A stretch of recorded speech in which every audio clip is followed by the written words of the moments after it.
12 noyabr 95-ci ildə hazırda qüvvədə olan konstitusiya qəbul olundu. Ümumiyyətlə, konstitusiya hər bir hüquqşünas üçün çox yaralı bir mövzudur. Çünki sanki olmayan bir şey haqqında danışırsan, söhbət yazılı qanundan gedirsə. Çünki konstitusiya sözü hətta siyasətçilərimizin dilində belə çox nadir hallarda rastlanan bir sözdür. Deputatlar, prezident özü baxırsınız, izləyirsinizsə, neçə dəfə konstitusiya sözünü eşitmişsiniz prezidentin dilindən. Hər 5 ildən bir anlaşma mərasimi olur. Onda bir dənə hərdən fərmanları oxunanda 109-cu maddənin 32-ci bəndinə istinad deyilən bir məşhur bir bənd var. Ona gələrik sonra. O zaman. Amma nazirlər, prezident özü, deputatlar nə istəyirsən istinad edirlər. Tarix, mentalitet, Quran, hədis.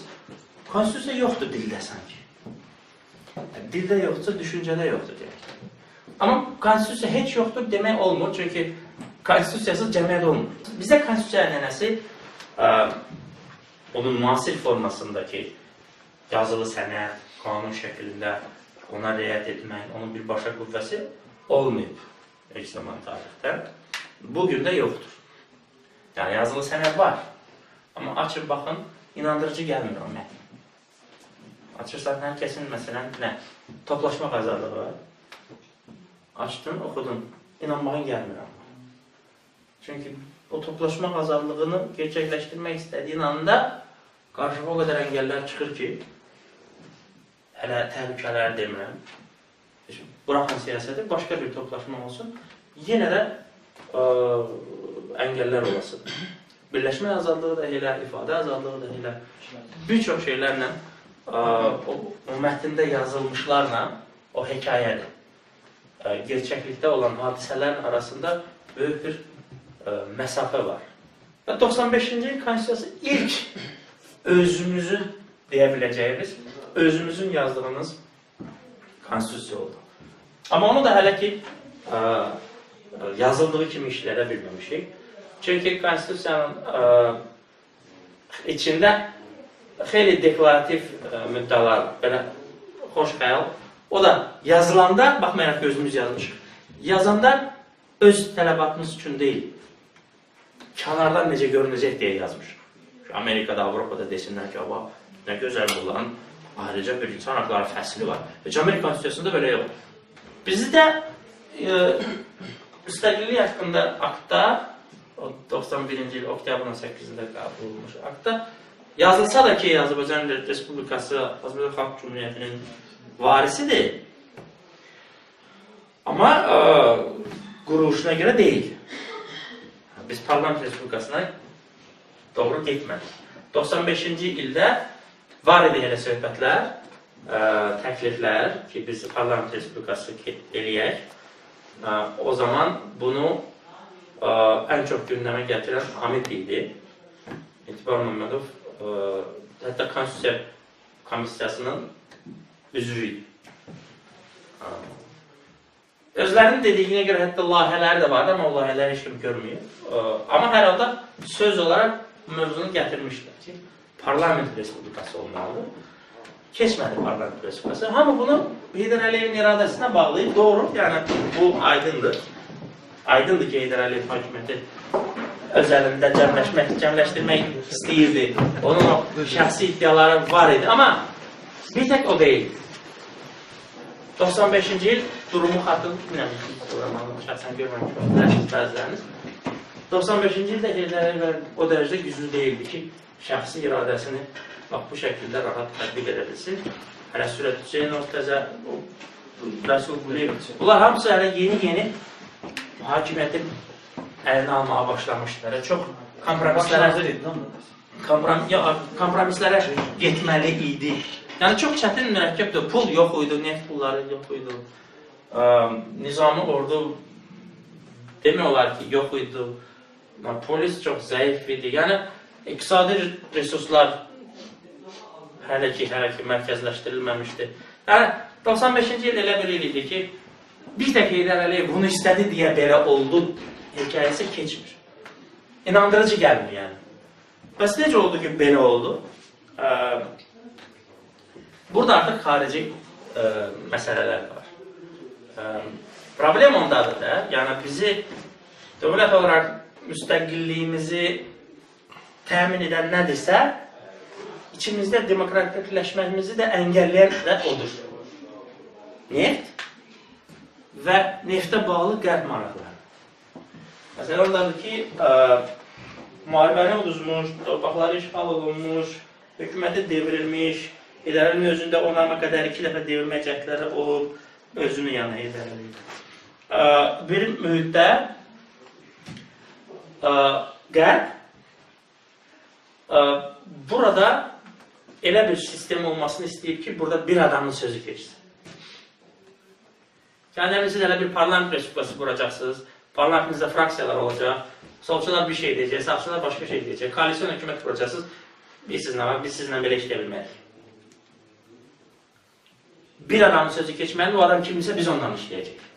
O belə bir mesaj var edir. Və ona görə də, əslində bu sistemin formalaşmasında qərbin də rolu var. Və rolu xeyli hissəsi mənfidir, əlbəttə ki. Məsələn, tutalım ki, bizdə parlament seçkiləri niyə indiyənə qədər demokratik keçirilmir? Çünki hər parlamentin dövrünə, 5 ildən 5 ilə, ya hansısa qaz, ya hansısa neft kontraktı təsdiqlənməlidir.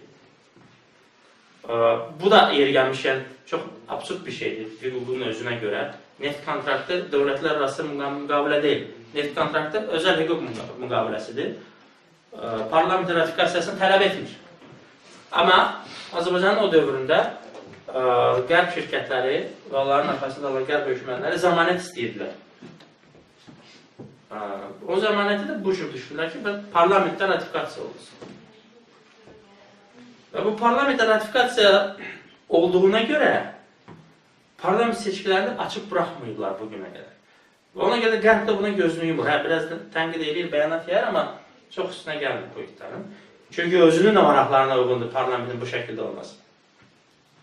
Çünki düşünün bir demokratik parlamenti, gerçəkdən xalqın seçdiyi. Mən demirəm ki, belə olacaq. Çox ki, olmayacaq, amma qərbin başında öz xofları var. Onlar bizə müsəlman ölkəsi kimi baxırlar, şiə, Sovetdən çıxmış, solçuluq nə bilim nə. Onlar riskləri belə önləmək istəyirlər ki, birdən doğrudan demokratik hökumət istəyirlər. Və durub deyək ki, bilirsiniz nə var, biz sizinlə neft kontraktı bağlanırıq. Və bunu belə yox, belə istəyirik. Bu riskləri önləmək üçün buna gedildi. Mən indi biraz primitivləşdirirəm, təbii ki, gerçək siyasət bu dərəcədə sadə deyil. Sözlərimin hazır həqiqət kimi qəbul edilir. Amma konstitusiyanın bu şəkildə formalaşmasına təsir edən amillərdən biri də budur. Bir başqası, bəlkə də birincisi və ən vacibdir, şübhəsiz müharibənin özüdür. Və bizim o müharibədə məğlub olmağımızdır. Torpaqlarımızın işğal olunmasıdır. 100 minlərlə adamın qaçqın olmasıdır. Bu, obyektiv olaraq hökumətin səlahiyyətlərini bir əldə cəmləşməsini şərtləndirir. Çünki bu, tez bir zamanda ani olaraq ciddi intizam vasitəsilə görülməli işlər tələb edir. Yəni, uzun müddət siz müzakirəyə bunu buraxsanız, problemə də yaranacaq. Baxın, söylədiklərim indiki iqtidarın etdiklərinə haqq qazandırmış kimi görünə bilər. Bu, səhvdən sizi qaçırmaq istəyirəm. Yəni, mən hazırki iqtidarın etdiklərini haqq qazandırmıyorum. Məsələn, kim olacaqdırsa, aşağı-yuxarı buna bənzər bir sistem qurulacaq. O konstitusiya 95-ci ildəki yazılmış, həmin dövrün tələblərinə uyğunlaşdırılmış və qərbin gözünə xoş görünmək üçün bəzək düzəlmiş bir konstitusiya. Ona görə bu şəkildədir. Ona görə yazıldığı kimi icra olunmur, birbaşa tətbiq olunmur, insan haqları pozulur, demokratik seçkilər yoxdur. Məsələn, ombudsmanla bağlı konstitusiya düzəlişi ediləndə, o cümlədən sonradan, mənim hələ Avropa Şurasının oradakı o işçi qruplarla əlaqələrim sıx idi. Mən onlara çox dedim ki, israr etməyin. Təzyiq etməyin bu hökumətə, bu ombudsman yaradılmalı. O, ombudsman yaradılmalıdır, ombudsman yaradılmalıdır. Yaradacaqsınız, amma o yarandığı andan öz dəyərini bitirəcək. Çünki ombudsman parlamentə bağlı bir təsisatdır. Parlamentin nüfuzu nədirsə, ombudsmanın nüfuzu da odur. Yəni, ombudsman ola bilməz ki, parlamentin nüfuzundan daha böyük nüfuz olsun. və parlamentin səlahiyyətindən daha böyük səlahiyyəti olsun, çəkisi olsun. Amma Avropanın da bürokratik şeyləri var, hesabat yazılsın ki, Azərbaycanda da Ombudsman yaradıldı, hesabat. Və kimlərsə maaş alacaq, gediş-gəlişə görə hava biletləri, planlar, bunlar hamısı bürokratiya. Bələdiyyəsi də belə bax yaradıldı. Nə günə düşdü? Həmin dövrdə yəni. Hə, nə günə düşdü? Yaradılmasaydı kaş. O təlaş nə idi? Ona görə səmimi bir sistem qurulub da özünün daxili inkişafının məntiqi nəticəsində azadlıqların genişlənməsi daha yaxşı olardı. Nəinki, bax, belə bir faktiki olaraq saxta, yəni, başqa niyə icad edək ki? Saxta bir sistem, işləməyən bir mətin və riyakar bir durum. Biz demokratik qurum, harada qurursun? Bizdə insan haqlar, yəni, harada?